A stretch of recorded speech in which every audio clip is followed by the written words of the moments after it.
Okay, so if you don't know already, I use they, them pronouns, which is fairly rare in my life as of about a year ago. And I've got my reasons for why I prefer this particular set of pronouns. But tonight, I am so proud of myself because someone straight up told me I don't use that. I use he or she. This is what I use. This is why I use it. And I have no interest in changing. This is the time I was born in. And I don't feel like changing it. And I know myself. And just because you're yada, yada, yada, yada, right? And I literally stood there and I said, how am I going to respond to this? And I said, okay, here's what we're going to do. We can continue to be colleagues. We could work together because obviously we're doing the same work, but we don't have to be friends. And I will not be attending this gathering that you're planning. And she said, okay. Old me would have been upside down trying to figure out all the ways I could convince this person to have an open mind and an open heart to at least try to understand. And current me says otherwise. Current me says, we don't have time to dawdle on people who don't want to get it. I just keep hearing this voice that feels like a maternal ancestor on my side of just being like, I just hear them saying like, let it out, baby, let it out, let it out. Because even though I know, even my ancestors, like, even if they wouldn't get it in their earth bodies, it's just like, I feel like they get it, now. I feel like they get it now because they're not bound by all of the earth stuff that we go through. And so I'm just going to let it out. I'm just going to let it out, baby. Let it out. I feel so bad for people who can only say that they are comfortable in their way of thinking and they don't find comfort in expanding past that. It makes me feel really sad for them because, like, you're about to miss out on great connections with people because you don't want to open your mind to trying something new because you feel like how you were raised was the only way that people are living. And the crazy thing about people who are in older generations who say, that's not how I grew up. Guess what? You probably would have grown up with that if the AIDS crisis didn't wipe out so many of the LGBTQ community members because no one of the higher governmental authorities stepped in and stepped up like they did for pandemics like COVID. HIV and the AIDS pandemic was a pandemic. It was an epidemic. It was a pandemic. It was a health crisis. But because no one stepped in, no one stepped up, no one made them important, no one advocated for, I can't say no one. The powers that were at the time did not advocate for these people. Now, these people growing up, from the 60s, 70s are faced with this lack of understanding because they didn't have that community growing up, because everyone was so afraid to be inside of that community. And now that we are more present, we never went away. Now that we're more present, it's like, oh, I have to stay this way. Sure. If that's how you feel, if that's how you feel your life is going to be, fine. But this was the first time I was able to articulate that, like, we just won't bond on that level. You've missed this train. you've missed this train, because I feel so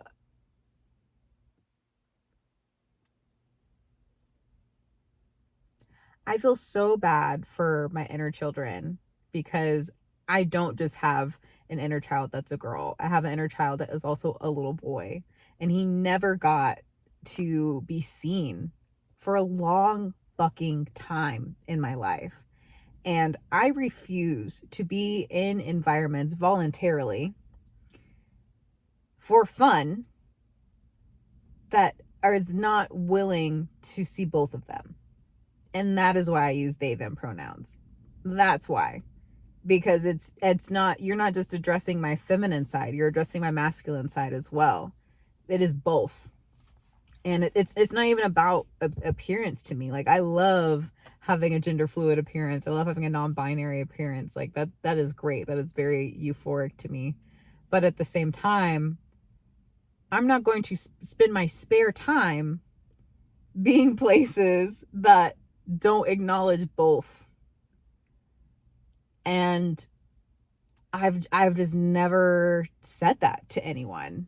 I didn't say that particular, but I said, like, we can do this, but we can't do this.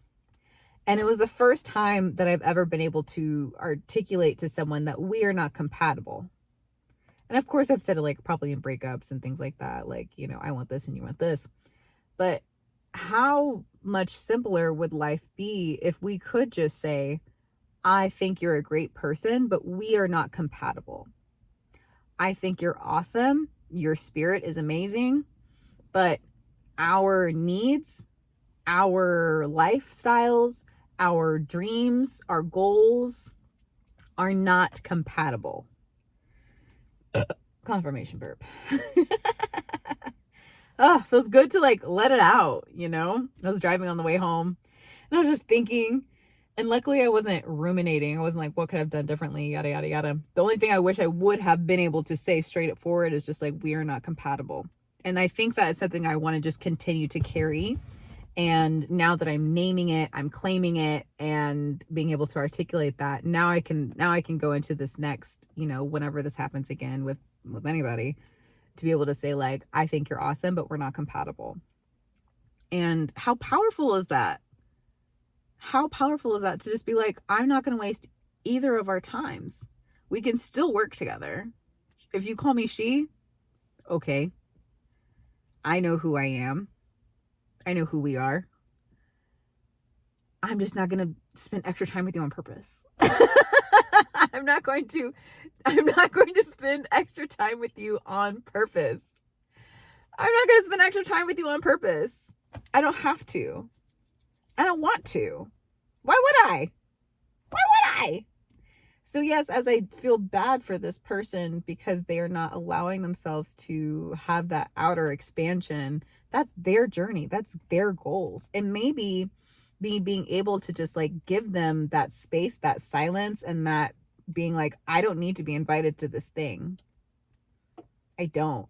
Which, again, past me would have never said that. Past me would have been like, but now I don't get to go to the thing that you're trying to organize, and I won't be invited to the party, and I won't do this, and I won't.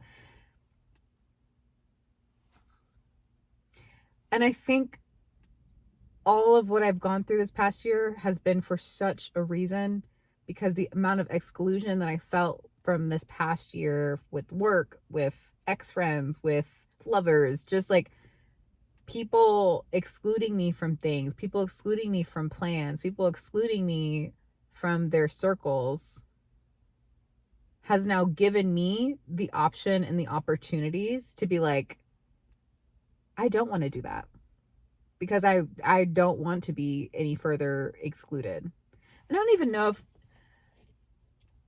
if that particularly is the summation of that. The exclusion that I felt let me know what real exclusion was.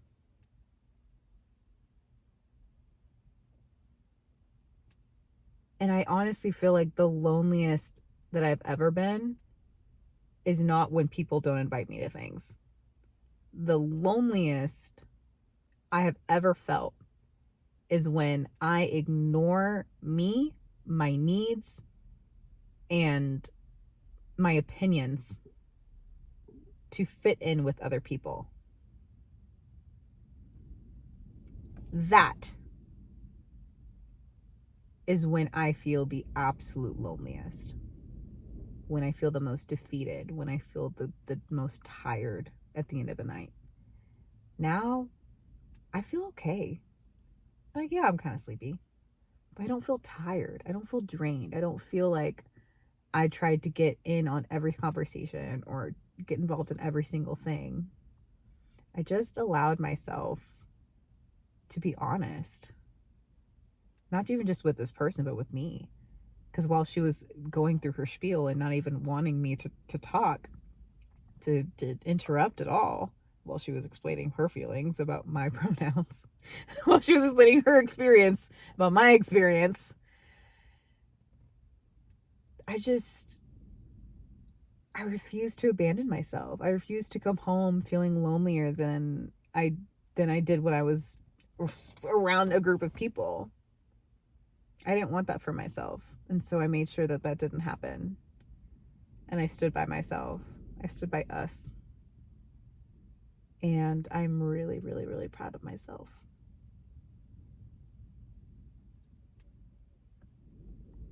Yay me.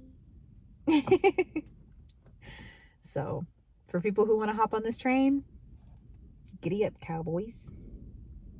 Giddy up, cowdays. Giddy up, y'all. But for people who do not want to get on this train and have no interest in getting on the train, and they don't even want to look at the routes that it's going on, honey, there's always someone else's train that they can hop on. And there's a whole bunch of other people who are more than happy to figure out which route I'm going on. Because I met a lot of other people who adjusted quickly, who made it a priority to practice. Even if they didn't get it right perfectly, they made the priority to practice. And I tell people, I don't need perfection, I need practice. Because your practice shows me how dedicated you are to the effort of being around me, to the effort of knowing me, to the effort of understanding me. Because guess what? If you think this is just all of me, you got it wrong. There's all of this. It's a lot of this as well. And I want people around me to protect all of me, not just what you see on the outside. So I appreciate people who tell me straight up who they are, because then I know where to place them in my life. And for that person, they are in the pond. I like to call it a pond.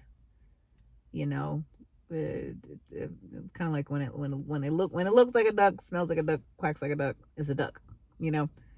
And so I put them in the duck pond in my little imaginary world, in my inner world, because there's like this beautiful waterfall that I imagine with this beautiful lake and a river, and then there's this off stream where it's a pond, and the people who don't get it, don't want to get it, who don't understand, but still kind of like have some adjacency in my life, they go in the pond. The pond is shaded with lots of trees. You know, it's contained. It's their own little thing. They don't travel. They are flightless ducks. It's not my fault. They're flightless, okay? It's not my fault. Maybe they'll learn to fly if they open up their minds, but for the now, they are flightless ducks. They swim in their pond. That person is in the pond, and that's fine. Everyone else who's along for the ride, who wants to know more about me, my inner world, my life, my experiences, they get more. And good for them.